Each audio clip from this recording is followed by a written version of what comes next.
ఓం నమ శివాయ. ఓం శ్రీ గురుభ్యో నమః. ఓం శ్రీ మాత్రే నమః. అందరికీ నమస్కారం అండి. ప్రతిరోజు రాశి ఫలాలు తెలుసుకోవడానికి ప్లీజ్ మన ఛానల్ని సబ్స్క్రైబ్ చేయండి. అలాగే వీడియోని తప్పకుండా లైక్ చేసి మన ఛానల్కి మీ వంతు సపోర్ట్ ఇవ్వండి. వృశ్చిక రాశి వారికి దైవ రుణ శాపం వెంటాడుతుంది. అందుకే లైఫ్లో సెటిల్ అనేది ఉండదు, సక్సెస్ లేదు, సంతోషం లేదు. అయితే వృశ్చిక రాశి వారి యొక్క జాతకం ప్రకారం దైవరుణ శాపం వల్ల వారు ఎదుర్కోబోయే సమస్యలు ఏమిటి, అలాగే వృశ్చిక రాశివారు ఈ సమస్యల నుండి బయటపడడానికి వారు చేయవలసిన పరిహారాలు కానివ్వండి, దేవతారాధన కానివ్వండి, ఏంటి అనే పూర్తి వివరాలను ఈరోజు మనం ఈ వీడియోలో వివరంగా తెలుసుకుందామండి. అంతకంటే ముందు ప్లీజ్ ఈ వీడియోకి చిన్న లైక్ చేసి అలాగే సబ్స్క్రైబ్ చేసి మీ వంతు సపోర్ట్ మన ఛానల్కి ఇవ్వండి. ఇక వివరాల్లోకి వెళ్తే ఈ వృశ్చిక రాశి వారి మనస్తత్వం పరిశీలించినట్లయితే వీరు జీవితాన్ని పోటీగా తీసుకుంటారు. వీరి జీవితంలో అపజయాలు ఎదురైనప్పటికీ వాటి గురించి కృంగిపోకుండా ఉపాయంతో లక్ష్య సాధన కోసం కృషి చేసి ముందుకు సాగుతారు. తమ ఆలోచనను, తమ నిర్ణయాలను బయటకి ఎప్పుడూ చెప్పరు. ఇతరుల కుయుక్తులకు అస్సలు లొంగరు. ఎత్తులకు పై ఎత్తులు వేయడంలో నేర్పును కలిగి ఉంటారు. మేధావులుగా గుర్తింపును పొందుతారు. అత్యున్నత స్థానాలను అధిరోహిస్తారు. ప్రజాకర్షణ కూడా వీరికి అధికంగా ఉంటుంది. ఆర్థిక క్రమశిక్షణ కూడా బాగా పాటిస్తారు. స్థిరాస్తులను అభివృద్ధి చేస్తారు. అనువంశికంగా వచ్చిన వ్యాపారాలను మార్పు చేసి అభివృద్ధి చేస్తారు. అయితే ఈ వృశ్చిక రాశి వారి జాతకం ప్రకారం ఈ సమయంలో వీరి జీవితంలో దైవరుణ శాపం అనేది వీరిని వెంటాడుతుంది అనే చెప్పుకోవాలి.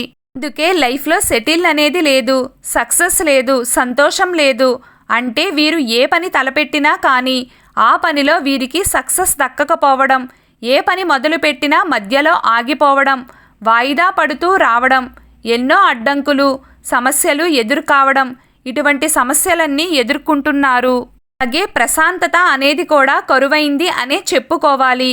మీ పిల్లలు మీ మాట వినకపోవడం, మొండి వైఖరిని ప్రదర్శించడం, అలాగే మీ కార్యాలయంలో తోటి ఉద్యోగస్తులతో విభేదాలు రావడం, కుటుంబ సభ్యులతో విభేదాలు తలెత్తడం, భాగస్వామ్య వ్యాపారం చేస్తున్న వారికి భాగస్వాములతో విభేదాలు రావడం, ఇటువంటి ప్రతికూల అంశాలన్నీ కూడా ఈ దైవరుణ శాపం వల్ల వీరి జీవితంలో కనిపిస్తున్నాయి. అయితే ఈ దైవరుణ శాపం ఏ విధంగా ఉంటుందంటే, మీరు దేవుడికి ఏదైనా మొక్కులు మొక్కుకుని, అంటే మీరు ఏదైనా జరిగితే ఇది చేస్తాం అది చేస్తామని మొక్కులు మొక్కుకుని వాటిని తీర్చకుండా ఉండడం వల్ల ఆ దైవరుణ శాపం అనేది మిమ్మల్ని వెంటాడుతూ ఉంటుంది. అందుకే ఆలస్యం చెయ్యకుండా మీరు మొక్కిన మొక్కుబడులు చెల్లించుకోవడం చాలా ముఖ్యం. ఎందుకంటే మొక్కుబడులు చేసి వాటిని చెల్లించకుండా ఉండడం కంటే మొక్కుకోకపోవడమే ఉత్తమం. కాబట్టి మొక్కుకున్నప్పుడు మాత్రం వాటిని ఖచ్చితంగా చెల్లించుకోవాలి. మీరు ఏవైతే మొక్కుబడులు భగవంతుని దగ్గర మొక్కుకున్నారో ఆ మొక్కుబడులు అన్నీ కూడా చెల్లించుకోవాలి. అదేవిధంగా కొన్ని పరిహారాలు కూడా పాటించవలసి ఉంటుంది. అయితే వృశ్చిక రాశి వారికి ఈ దైవరుణ శాపం వల్ల వీరికి కొన్ని ప్రతికూల అంశాలు అనేవి ఈ సమయంలో వారి యొక్క జాతకం ప్రకారం కనిపిస్తున్నాయి. వీరి ఉద్యోగ జీవితంలో మీరు చెయ్యని తప్పుకు మీరు శిక్ష అనుభవించవలసిన పరిస్థితి రావచ్చు.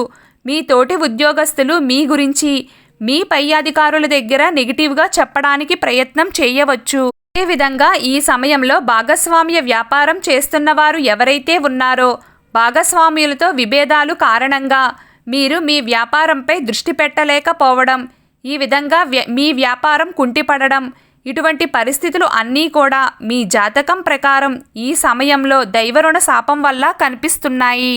అయితే చాలామంది కెరియర్ విషయంలో వారు తీసుకునే నిర్ణయాలు ఏవైతే ఉన్నాయో వారికి ప్రతికూలంగా మారే పరిస్థితులు కనిపిస్తున్నాయి. వారు ఏ కార్యం తలపెట్టినా ఆ కార్యం సక్సెస్ కాదు. అంటే ఏ పని తలపెట్టినా దాంట్లో సక్సెస్ అనేది ఉండదు. కెరియర్ పరంగా వారు మంచి అవకాశాలు పొందలేకపోతారు. విదేశాలకు వెళ్ళాలని ఎన్నో రోజులుగా ప్రయత్నాలు చేస్తున్న వారికి కూడా ఏదో ఒక ఆటంకం రావడం, డబ్బు సమకూరకపోవడం, ఎన్నో సమస్యలు తలెత్తడం, ఇటువంటి ప్రతికూల అంశాలన్నీ వారి యొక్క జీవితంలో కనిపిస్తూ ఉంటాయి. అయితే ఈ దైవరుణ శాపం నుండి విముక్తి పొందడానికి మీరు మొక్కిన మొక్కుబడులు చెల్లించడంతో పాటు మీరు కొన్ని పరిహారాలు పాటించవలసి ఉంటుంది. ఇటువంటి పరిహారాలు పాటించడం వల్ల మీరు ఈ సమస్యల నుండి విముక్తి పొందుతారు.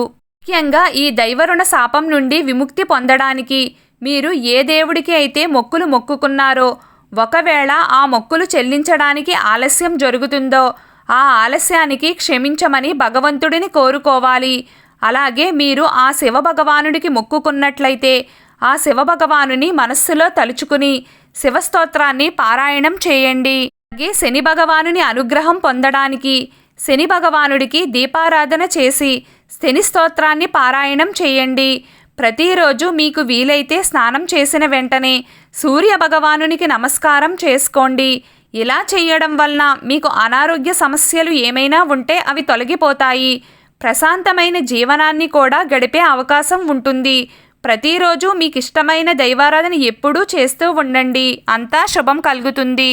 వీడియో మీకు నచ్చినట్లయితే ప్లీజ్ లైక్ చేయడం మర్చిపోకండి.